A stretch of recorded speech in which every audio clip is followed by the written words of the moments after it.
In today's video, we are going to learn all about Cricut's Print and Cut feature while making the cutest stickers with the Cricut Joy Xtra. If you've ever wanted to make stickers with your Cricut, then today's video is perfect for you. Now, if you're new here, I'm Kim and welcome to Sweet Red Poppy. I share a new crafting video every week on my channel, so don't forget to subscribe. A special thanks to Cricut for sponsoring this video. Just last year, Cricut released new print and cut sizes. Before that, we were limited to 6.75 by 9.25 inches. But now, with the new page sizes, the print and cut sizes are bigger and they're better, which means you can make more with your materials and have less wasted space. In this tutorial, I'm going to be using my Cricut Joy Xtra, and I'm also going to be using a Canon Pixma TS9521C printer. I've linked to both of the machines in the video's description.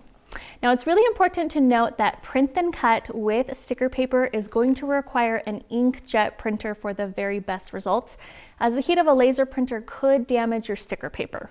The Cricut Joy Xtra has a print and cut feature that has a maximum paper size of 8.5 by 11 inches and a maximum cutting size of about 7.4 inches by 9.9 inches when you are using this mat with sticker paper. Now, if you're new to print and cut, let me just give you a quick walkthrough. Print and cut is going to allow you to print an image or a design that you love using your home printer or a printing service. Then you're going to use your Cricut machine to perfectly cut around your design with many materials such as sticker paper or printable vinyl.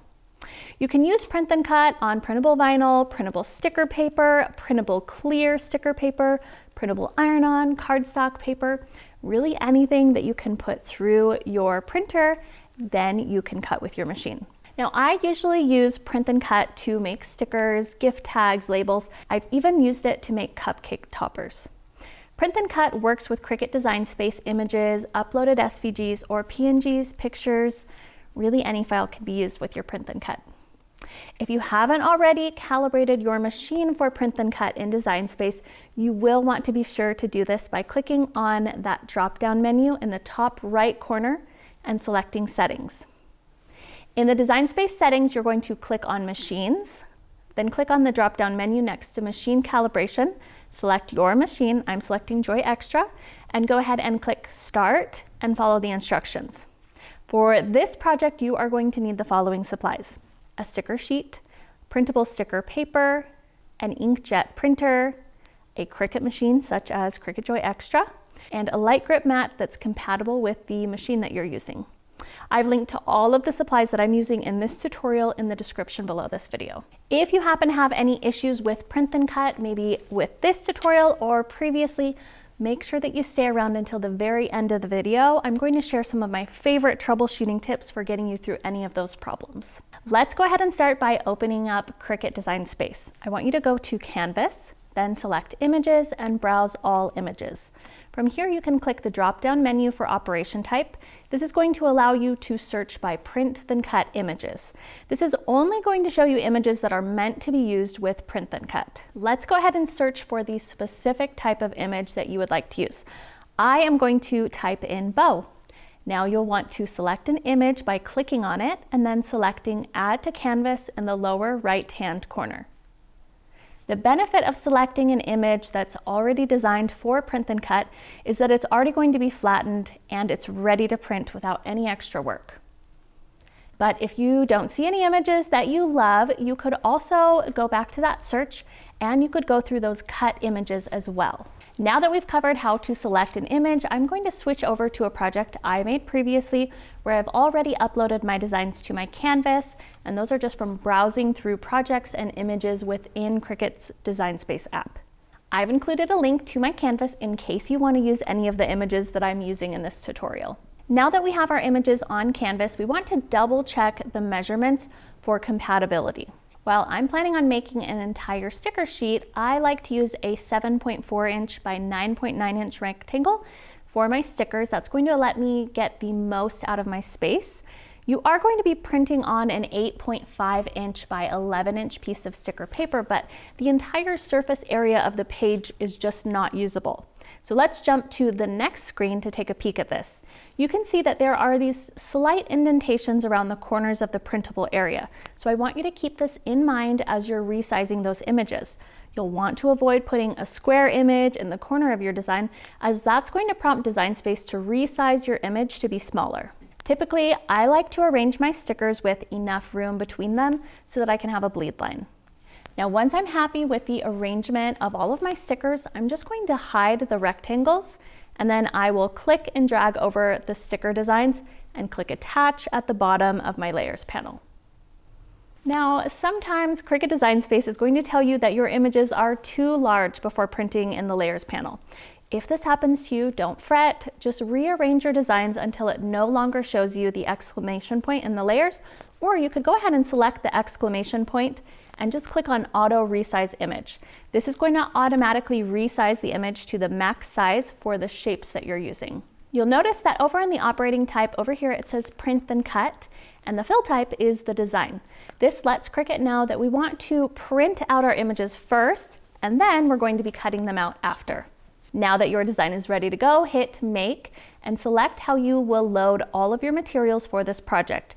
I'm going to select On Matte and then press Confirm.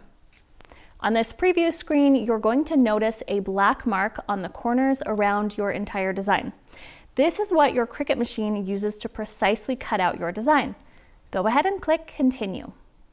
Next, I'm going to let my device connect to my machine and then click Send to Printer. Select Use Bleed and Use System Dialog. This is going to let you manually select your printer settings for the very best quality print. Now go ahead and minimize your design space, and that's going to allow you to find the printer settings.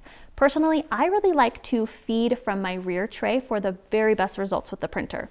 I'm also going to select the media type as photo, and I will increase the quality to best. Now you can go ahead and select Print. If you keep your printer settings on default, your images will not be as vibrant and they won't look as professional. Here is a sticker that I printed using my printer's default settings. You can see it's a lot duller and it's even a little bit grainy. I'm going to be using a sticker paper that is Cricut's waterproof sticker sheets. It measures 8.5 by 11 inches, and this is perfect for adhering to an insulated tumbler. Make sure that you've loaded your paper in the correct direction. This is really important. If you're loading from the bottom tray, it needs to be loaded in face down. And if you're loading from your rear tray, make sure that you load it face up. Once your paper has been printed, I want you to place your paper onto your light grip mat. If you're planning on using Cricut's printable waterproof holographic sticker set, you are going to need to burnish the vinyl laminate over the design before you send it through the machine. To do this, go ahead and peel back the liner and align the corners of the laminate with the corners of the sticker paper. Now take your time on this, making sure that everything lines up without any bubbles or creases. Then I'm going to peel away that backing and use a burnishing tool just to smooth everything out. Select the correct material. You can decide whether you want your stickers to be a kiss cut sticker, and that would mean that they are just cut through the top of that layer, leaving that backing intact, or you could do a die cut sticker, and that means that it's going to be cut all the way through all of your layers, and it's going to create your little standalone sticker. You will want to make sure that you have your fine point blade loaded into your Cricut machine. Go ahead and load your mat into your machine, and you can select the button on your screen in Design Space. Your Cricut is now going to start scanning your paper, and it's doing that to determine where it should be cutting. So it uses these little black marks to determine where it should cut your stickers. So you will want to make sure that you have good lighting wherever you're using your Cricut machine. That way it can easily see those registration lines without any issues. After it scans everything, it's finally going to start cutting.